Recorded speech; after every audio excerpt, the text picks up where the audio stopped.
No início do programa eu fiz uma das perguntas, né, sobre esse tema mediunidade, se as casas espíritas baniram, né, não todas, mas a grande maioria, a comunicação mediúnica em reunião pública. O que vocês acham sobre isso? Eu acho o seguinte, lá no Manuel Bento nós temos alguns trabalhos que tem e outros não. Né? Então,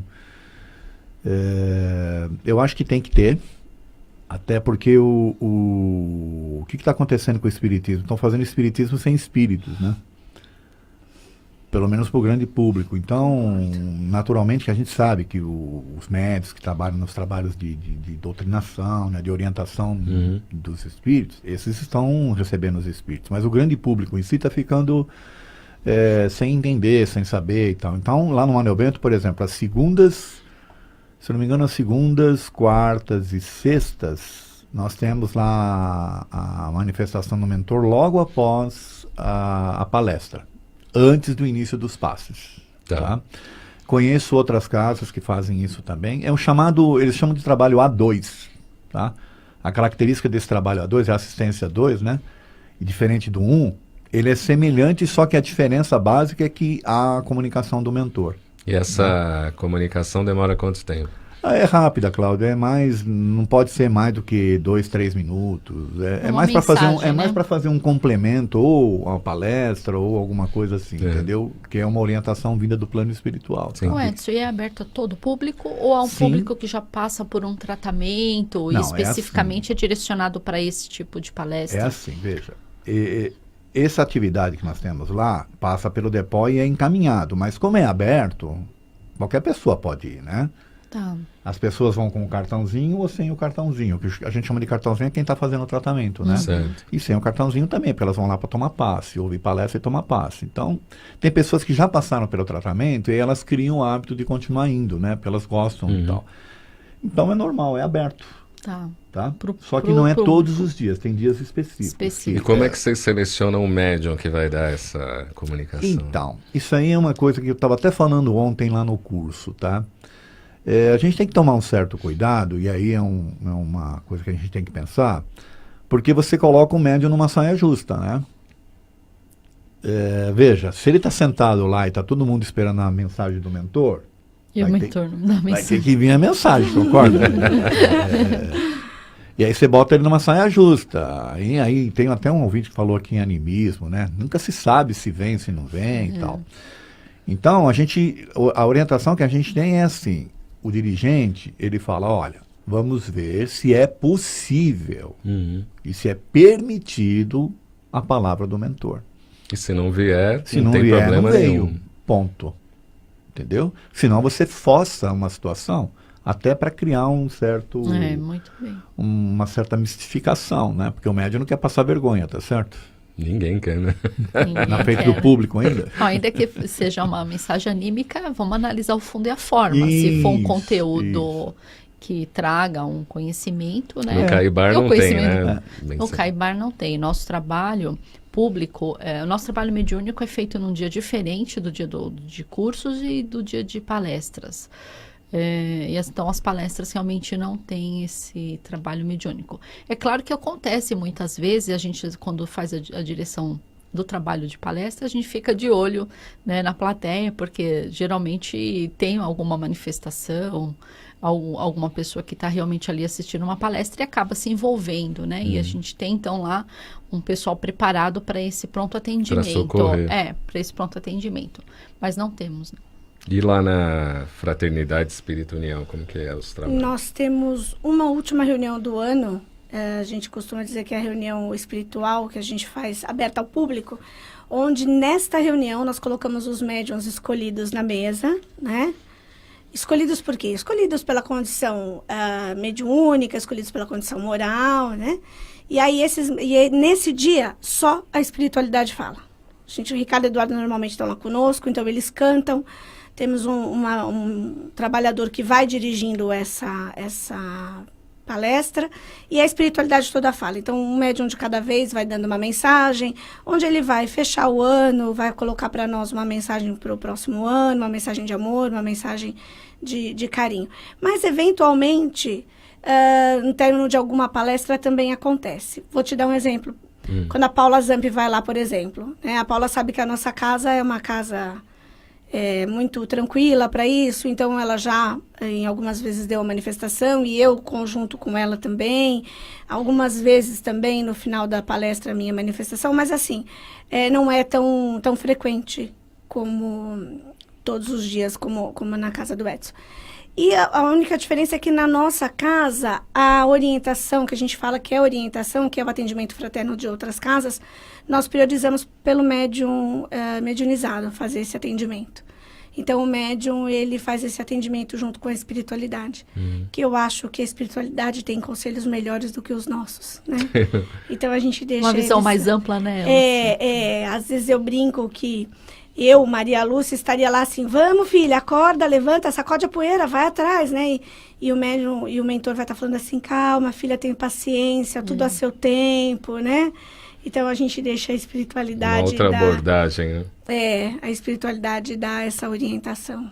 Agora, você estava contando aqui no intervalo, né? O Victor, às vezes, aparecia lá para você. Que horário lá para psicografar? Eu brinco que o Victor é o elefantinho do Ghost, né? Quem viu o Ghost, o Patrick Swayze com a Alda May, falava um elefante, incomoda muita gente, é o Victor.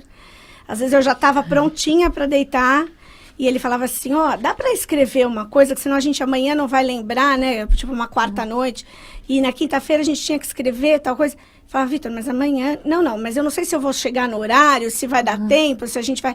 Escreve agora, vai. Eu falava, tá bom, Victor, vou levantar, vou escrever. Aí eu levantava e escrevia aquilo que ele queria. Né? Então, às vezes a gente tem esses encontros noturnos, né, com os nossos amigos espirituais que querem passar a mensagem, e o médium tem que estar lá.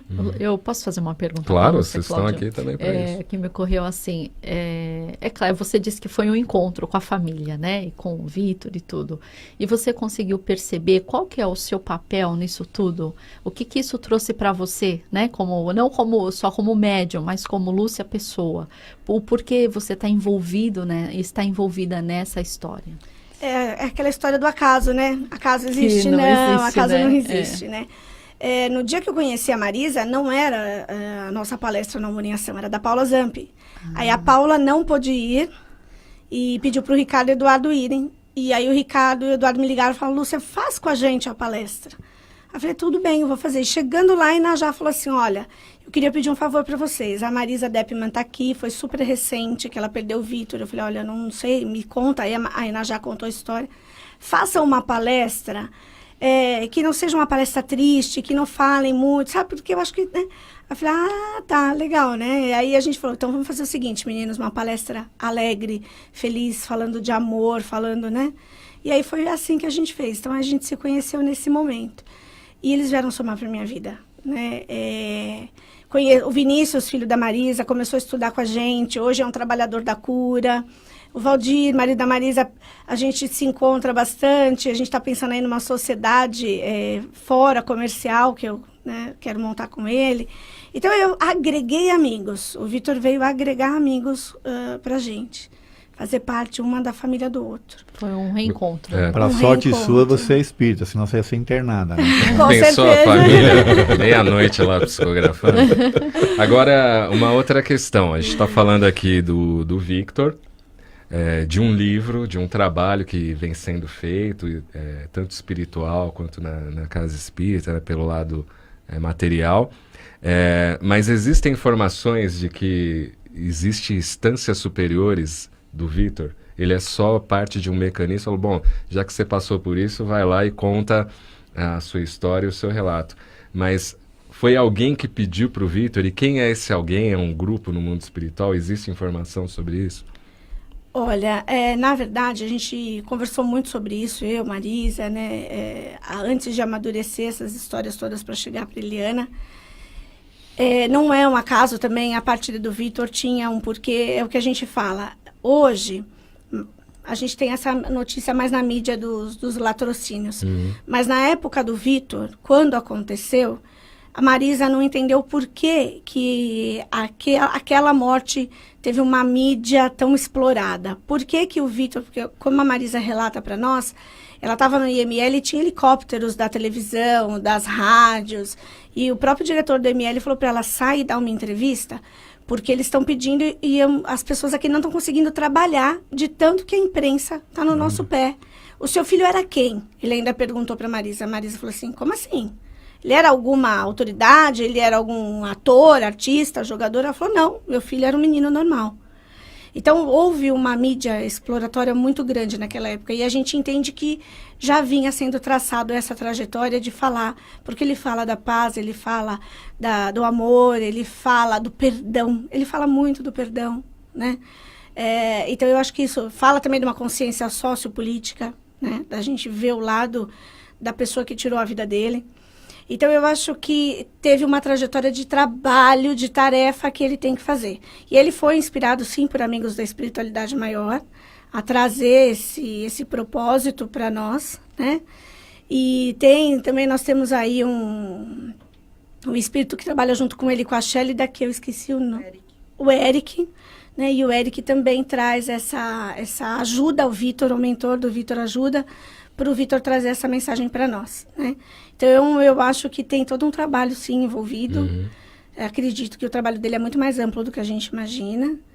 E já está traçado, né? A gente sabe disso, que esse acaso não existe. E a gente aqui é ferramenta disso. Você falou do perdão, José Damião lá no Música e Sensibilidade, ele me contou, ele fez uma pergunta para a Marisa, vocês vão ouvir lá a resposta no Música e Sensibilidade neste sábado, 20 horas, aqui na Boa Nova. O Edson, a Fernanda Siqueira de Guarulhos, ela faz uma pergunta interessante, que ela faz aqui uma comparação com a época de Kardec, em que os grupos mediúnicos tinham muitas revelações de assuntos novos. Aí ela fala com o Chico a mesma situação.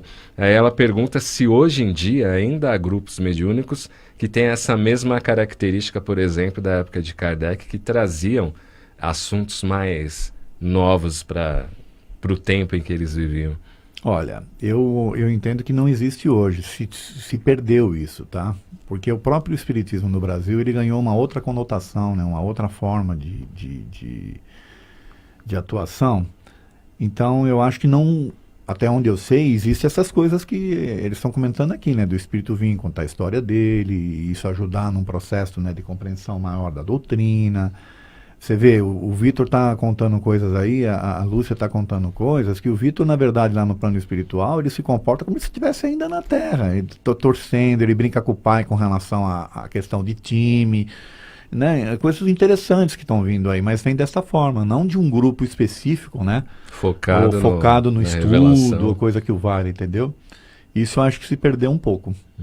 Gildinha Santos Salvador, facebook.com/TV Mundo Maior. Ela quer saber mais sobre o animismo, Elaine. Eu vou falar do animismo, mas eu queria só complementar o que o Edson falou, porque assim, sempre que a gente pensa no tríplice aspecto da doutrina espírita, quando a gente fala da ciência, a ciência está numa constante evolução, né? A gente olha para trás e vê o quanto a ciência vem explicando fenômenos espíritas, né? Coisas que foram descritas pelos espíritos em 1868, quando a gente fala da Gênese.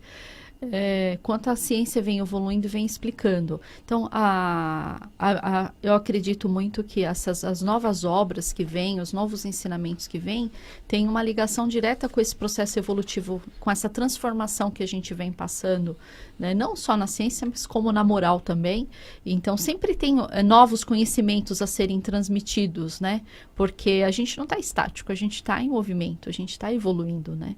E o que foi passado na obra, né, no Pentateuco, era aquele conhecimento da época, né? Ver como nós evoluímos até agora, né? Então, vem realmente essas obras complementares, vamos dizer assim. Claro que tem que ter todo aquele critério de análise, nem tudo que é falado é verdade. E aí tem uma série de questões que são polêmicas, né? E a gente nem tem tempo para discutir isso, né? E o animismo, a pergunta é se o animismo existe, o que é o animismo, é isso? Como isso acaba interferindo no médium? Então, o animismo, ele existe. Todo médium tem toda a comunicação mediúnica tem um quê de animismo, né? Porque o médium é um instrumento, então ele ele transmite dentro da sua visão. A mensagem transmitida pela Elaine tem alguns caracteres da Elaine, né? A mensagem transmitida pela Lúcia vai levar o que da Lúcia, né? Esse é o animismo. Só que o médium, quando ele é moralmente evoluído, ele consegue não interferir nessas manifestações. Ele procura dar maior fidedignidade possível, né, maior clareza possível na transmissão. Então, ele transmite da forma mais real e mais concreta possível. Para a gente fazer uma analogia, é aquela brincadeira do telefone sem fio. Ou você dá um livro para o Edson ler, então, determinados assuntos daquela história vai chamar a atenção do Edson, e quando ele vai fazer um resumo desse livro, ele vai dar ênfase em determinados assuntos. Então, ele conta a história sobre a visão do Edson, né? A Lúcia já vai fazer um resumo diferente do Edson, porque ela pode ter visões, né? Compreensões diferentes. O momento dela é diferente. É diferente. E aí tem isso também, e tem a ver com a comunicação, porque o espírito, ele não dita palavra por palavra, ele não fala palavra por palavra, né? Na psicofonia, ele vem com um bloco de ideias. Então, e o livro dos médiuns explica isso. Então, ele vem com um bloco de ideias e você transmite essas ideias de acordo com a sua bagagem espiritual, né? Com o seu conhecimento. Verdade, já Eu estamos queria no fazer um finalzinho. complemento Rapidamente. rapidinho. Essa questão também do animismo, às vezes as pessoas ficam preocupadas se é, né? Eu não me preocuparia, não. A gente tem que se preocupar com conteúdo. Porque às vezes quando o médium ele está em transe, o espírito pode ter acesso a memórias profundas dele, com conhecimentos que ele não tem nessa vida aqui, entendeu? E ele pode trazer informações, né, importantes. Tem que analisar a mensagem. É o conteúdo. E não, bom, primeiro não se preocupar quem é o autor, o nome do espírito, que tem essa coisa do nome, né? Quem é o mentor, quem não é. Exatamente. Conteúdo. O conteúdo é que importa. Legal.